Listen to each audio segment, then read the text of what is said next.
Autodesk power मिल के अंदर हम जब टूल पाथ बनाते हैं तो हमें ज़रूरी है कि उसकी कोलिजन्स और गोजेस को चेक कर लिया जाए।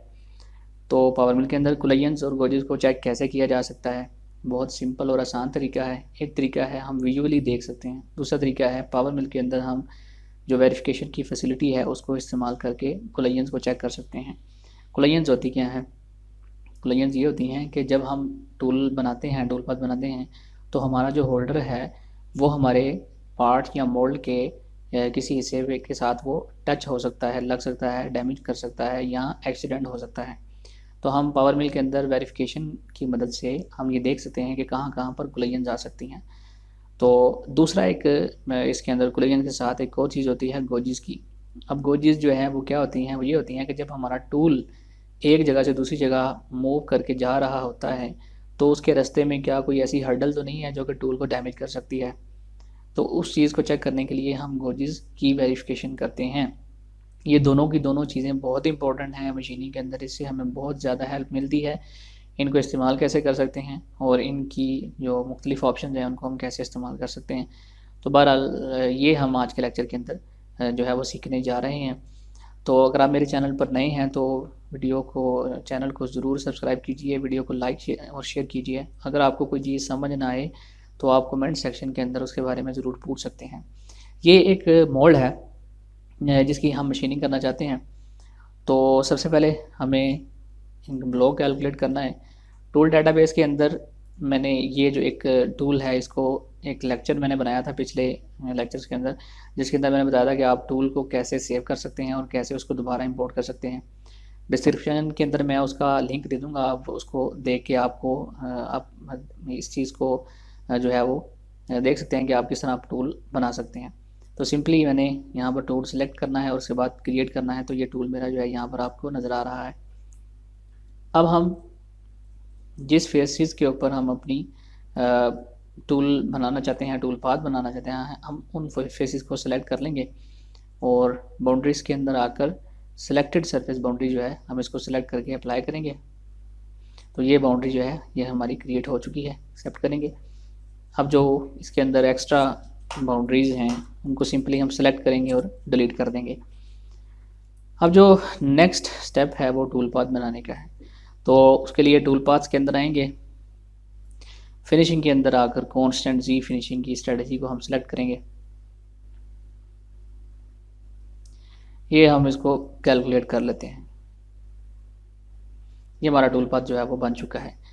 अब एक जो मैंने आपको तरीका बताया था कि हम विजुअली देख सकते हैं कि हम किस तरह हमारा जो होल्डर है वो हमारे वर्क पीस को डैमेज कर सकता है या एक्सीडेंट हो सकता है। वो क्या है? वो ये है कि आपको जहाँ पर लगता है कि इस जगह पर मेरा टूल जो है वो हमारा होल्डर जो है वो हमारे वर्क पीस को लगता है डैमेज कर सकता है, आप उस लाइन को सिलेक्ट करें टूल पाथ की। जैसे मैंने इस लाइन को सिलेक्ट किया, इसके ऊपर राइट क्लिक करें, टूल पाथ के ऊपर क्लिक करें और सिमुलेट फ्रॉम हेयर। यहाँ पर आप जब आप करेंगे तो आपका टूल उसी जगह पर आ जाएगा जिस जगह पर आप चाहते हैं। अब ये देखें, ये एरिया देखें, यहाँ पर हमारा जो होल्डर है वो कितना करीब है और मेरा ख्याल है कि इसने हमारे जॉब को टच भी कर दिया है इस जगह के ऊपर। ये देखें, इस जगह पर हमारे होल्डर ने जॉब को टच भी कर दिया है। तो ये तो बहुत बड़ा एक्सीडेंट भी हो सकता है। तो अब हम इससे बच कैसे सकते हैं? एक दो तरीका ये था कि हमने विजुअली देख लिया। अब बचने का तरीका ये है कि एक जो हमारा टूल है वो होल्डर के अंदर जितना हमने उसको पकड़ा हुआ है हम थोड़ा सा इसको बाहर निकाल लें। तो कितना बाहर निकालें? अब इस चीज़ की कैलकुलेशन जो है ये हम खुद नहीं करेंगे, हम पावर मिल की जो फैसिलिटी है कोलिजन चेकिंग की हम उसको यूज़ करेंगे। वो हमें एग्जैक्ट मिलीमीटर पॉइंट्स तक बता देगा कि हमारा टूल जो है होल्डर से कितना बाहर होना चाहिए। तो अब चलते हैं हम इसकी जो कोलिजन चेकिंग है उसकी तरफ। उसके अंदर आपको इस चीज़ का ख्याल रखना है कि जिस टूल पाथ की आप कोलिजन चेक कर रहे हैं वो एक्टिवेट होना चाहिए। तो एक्टिवेट करने के लिए आप किसी भी टूल पाथ के ऊपर डबल क्लिक करते हैं तो ये एरो सा बन जाता है जो कि हमें बताता है कि ये टूल पाथ एक्टिवेट हो चुका है। अब ये देखें, होम के अंदर जब आप आते हैं तो यहाँ पर आपको वेरिफिकेशन का एक पैनल मिलता है। यहाँ पर टूल पाथ की वेरिफिकेशन है और एनसी प्रोग्राम की वेरिफिकेशन है। अभी फ़िलहाल हम चूँकि टूल पाथ की वेरिफिकेशन कर रहे हैं तो हम इसी को इस्तेमाल करेंगे। और यहाँ से अब आपके पास दो ऑप्शन हैं। गोजिस इसके बारे में मैं आपको बाद में बताऊंगा। पहली जो इसमें ऑप्शन है वो कोलिजन्स की है। आप यहाँ से कोलिजन्स को चेक करेंगे, जो है वो सिलेक्ट करेंगे, और आपने ये जो आपके पास पूरे का पूरा फॉर्म है इसके अंदर आपने कोई चीज़ चेंज नहीं करनी, सिंपली आपने अप्लाई कर देना है। अप्लाई किया तो ये देखें, ये आपके पास पावर मिल ने इन्फॉर्मेशन दी है, collision with holder found to a depth of 12.15। वो यहाँ पर वो कह रहा है कि इतनी इतनी डेप्थ के ऊपर जो हमारे पास कोलिजन आई है, minimum tool overhang of 72.15 required to avoid holder collision. अब कह रहा है कि होल्डर की कोलिजन के लिए हमें जो ओवरहैंग है यानी टूल की जो हमने होल्डर से बाहर निकालना है वो 72.15 होनी चाहिए। ओके करते हैं, एक्सेप्ट कर लेते हैं। अब उसने हमें एक स्ट्रेट फॉरवर्ड इन्फॉर्मेशन दे दी कि इतनी लेंथ होनी चाहिए। अब उसने किया साथ साथ, अब ये देखें, ये हमारा वो टूल पाथ था जो हमने बनाया। अब उसने ये टूल पाथ बनाया और उसके अंदर उसने क्या किया कि ये देखें, इतना एरिया जहाँ पर कोलिजन थी उसने वहाँ से वो एरिया रिमूव कर दिया और उस टूल पाथ को कंटिन्यू रखा। यानी आप ये टूल पाथ इसी ही टूल और होल्डर से चला सकते हैं। अब ये जो हिस्सा रह गया इसको उसने क्या किया, उसके लिए ये देखें उसने एक नया टूल पाथ बनाया। इसके ऊपर डबल क्लिक करते हैं, ये उसने अलग से टूल पाथ बना दिया। अब इसके अंदर मैं आपको एक मज़े की चीज़ बताता हूँ, ऑटोमेटिकली उसने हमारे टूल को होल्डर से बाहर निकाल दिया तकरीबन जितनी उसने रिक्वायरमेंट हमें दी थी। ये देखें, इस टूल पाथ के अंदर ओवर हैंग लेंथ देखें कम है और इस टूल पाथ के अंदर ओवर हैंग लेंथ ज़्यादा है। ऑटोमेटिकली ये काम उसने खुद कर दिया जो कि हमने कैलकुलेट करना था। तो ये एक बहुत अच्छी ऑप्शन है, इसको आप ज़रूर इस्तेमाल करें कोलिजन को। नॉर्मली जो CNC ऑपरेटर्स होते हैं वो टूल पाथ को चलाने के बाद मशीन के ऊपर खड़े नहीं रहते, बल्कि वो दरवाज़ा बंद कर देते हैं और उसके बाद प्रोग्राम चलना शुरू हो जाता है। तो अगर इस तरह का कोई इशू हो तो ये बहुत बड़ा एक्सीडेंट हो सकता है। तो आपको चाहिए कि आप जो भी टूल पाथ बनाएं उसको विद होल्डर पहले से उसकी कोलिजन को ज़रूर चेक कर लिया करें ताकि आप एक्सीडेंट से बच सकें। अब ये देखें, उसने टूल जो है वो भी हमारे दो बना दिए, एक टूल 1 और ये एक टूल 2 जो है जिसकी ओवर हैंग लेंथ जो है वो ज़्यादा है। तो इस तरह आप कोलिजन चेक कर सकते हैं कि किस जगह पर मेरी कोलिजन आ रही हैं, तो मैंने उनको कैसे जो है वो दूर करना है, ये उसने ऑटोमेटिकली परफॉर्म कर दिया। अब रही बात गोजिस की, हम चलते हैं गोजिस की तरफ। गोजिस होती क्या हैं और उसको इस्तेमाल कैसे करते हैं। इसके लिए मैं ये सारे का सारा फिर से डिलीट करता हूँ और इंपोर्ट के अंदर आकर एग्जांपल्स के अंदर आएंगे और यहाँ पर मैं एक एग्जांपल इंपोर्ट करता हूँ 3D पॉकेट्स के नाम से।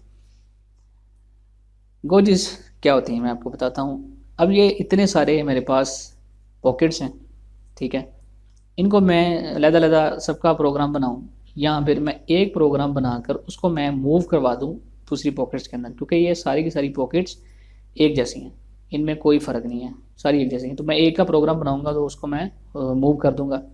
अब जब मैं टूल पाथ को एक जगह से दूसरी जगह मूव करता हूँ तो पावर मिल ये जो है वो कैलकुलेट नहीं कर पाता कि क्या जब ये एक जगह से दूसरी जगह इसने मूव किया है तो जो इसने लीड बनाया है, लीड या लिंक्स इसने जनरेट किए हैं, तो क्या ऐसा लीड या लिंक जनरेट तो नहीं होगा जो हमारे वर्कपीस के अंदर से गुजर रहा हो।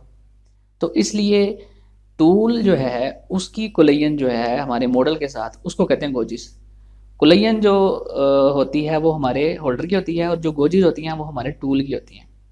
ये वाज़ेह फ़र्क आप जहन में रखें कि गोजीज़ इस्तेमाल होती हैं टूल की जो एक्सीडेंट के लिए, और जो जो कोलिजन्स हैं वो होल्डर की एक्सीडेंट के लिए इस्तेमाल होती है। अच्छा, मैं अब टूल बनाता हूँ। अब हमने उसको चेक कैसे करना है, पहले मैं इसमें आपको डेटाबेस के अंदर जाकर ये टूल जो है वो मैं क्रिएट कर लेता हूँ। टूल क्रिएट हो गया। अब मैं इसको फ़िलहाल हाइड कर देता हूँ। ये मैं सेलेक्ट करता हूँ सरफेस और create boundary, user define model, accept, extra boundaries मैंने डिलीट की। फिर से टूल पाथ के अंदर आकर कॉन्स्टेंट जी फिनिशिंग का टूल पाथ मैं इसके अंदर बनाऊंगा। उससे पहले मुझे क्या करना है, मैं ब्लॉक जो है वो कैलकुलेट कर लेता हूँ, एक्सेप्ट, और ये टूल पाथ जो है वो, अच्छा वो जो हमारा ब्लॉक कैलकुलेट हुआ है वो मेरा ख्याल है बाउंड्री के हिसाब से हुआ है। मैं इसको देखता हूँ, accept, calculate, can not calculate tool path because additional stock has an 0.5 कर देते हैं इसको, इसमें टूल जो है, सॉरी हमने, हाँ टूल हमने सेलेक्टिंग किया, कैलकुलेट करते हैं। तो ये देखें कि हमारा टूल पाथ जो है वो जनरेट हो गया है। अब हम क्या करेंगे, इस टूल पाथ को मूव करवाएंगे नेक्स्ट पॉकेट की तरफ। उसके लिए सिंपली क्या करना है, आपने ये टूल जो है जिसको आपने मूव करना है इसको एक्टिवेट कर दें। टूल पाथ एडिट के अंदर आएँ, ट्रांसफॉर्म के ऊपर क्लिक करें, मूव की ऑप्शन जो है इसको आप यहाँ पे सिलेक्ट करेंगे और कॉपी करेंगे ताकि एक कॉपी जो है वो आपकी आगे जा सके। अच्छा, अब इसका आपको डिस्टेंस पता होना चाहिए कि आपने कितने आपने यहाँ से आगे की तरफ मूव करवाना है, तो एग्जैक्टली इस पॉकेट के सेंटर के अंदर हमारा टूल पाथ आ जाए। ये आपको एग्जैक्ट मेजरमेंट पता होनी चाहिए, यानी इन पॉकेट्स के सेंटर टू सेंटर डिस्टेंस क्या है वो मैंने मेजर किया है, वो मेरा तो तकरीबन 30 है।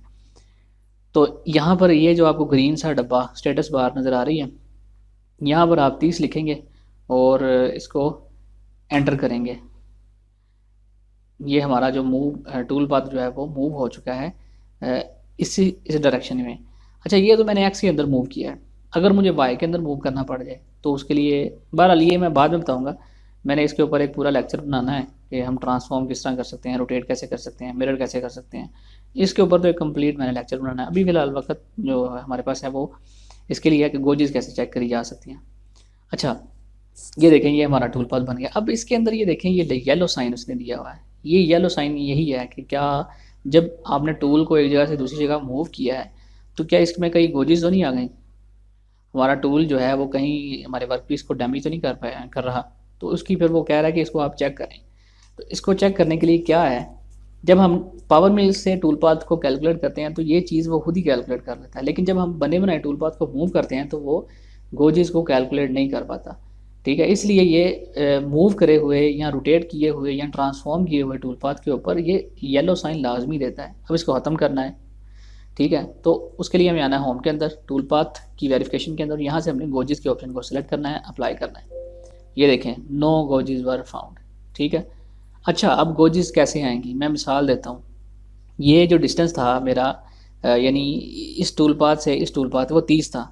अब मैं इस टूल पाथ को फिर से एडिट के अंदर ट्रांसफॉर्म करता हूँ, मूव किया। अच्छा, मैं अब यहाँ पर इसको 29 मिलीमीटर मैं इसको मूव करवा देता हूँ, एक्सेप्ट। ठीक है, ये मेरा तीसरा टूल पाथ है। अब मैंने तकरीबन 1 मिलीमीटर इसको जो है वो पूरा पूरा मूव नहीं करवाया। अब देखिएगा, अब इसमें गोजेस आएंगी। मैं इसको सेलेक्ट जो है वो एक्टिवेट करा। एक्टिवेट करने के बाद होम के अंदर आएंगे और टूल पाथ के अंदर आकर गोजेस के ऑप्शन को सेलेक्ट करेंगे और इसको अप्लाई करेंगे। ये देखें, उसने उन दोनों टूल पाथ को रेड कर दिया और कहा है कि आपके टूल पाथ के अंदर गोजेस हैं, आपका मॉडल जो है वो डैमेज हो सकता है। ठीक है, तो लिहाजा ये टूल पाथ ठीक नहीं है। ये फ़ायदा होता है कि जब आप टूल पाथ को मैनुअली मूव करते हैं या रोटेट करते हैं, ठीक है, तो उसमें गोजेस को आप लाजमी चेक करें। तो ये हमारा लेक्चर जो था ये कुलैयंस के हवाले से था, गोजेस के हवाले से था। तो बड़ी हार्ड वर्किंग करके मैं आपके लिए ये वीडियो बनाता हूँ। तो इसमें आप रिस्पॉन्स आपका यही होना चाहिए कि वीडियो को लाइक भी किया करें, शेयर भी किया करें और चैनल को ज़रूर सब्सक्राइब कीजिए। तो मैं उम्मीद करता हूँ आपको इससे काफ़ी हेल्प मिली होगी। मज़ीद वीडियोज़ के लिए जो है वो आप कमेंट के अंदर बता सकते हैं कि जो आपको जिस टॉपिक के ऊपर वीडियो चाहिए। तो मिलते हैं नेक्स्ट वीडियो के अंदर एक नई मालूमात के साथ, एक नई स्ट्रेटजी के साथ। तब तक मुझे दीजिए इजाज़त। अल्लाह हाफिज़।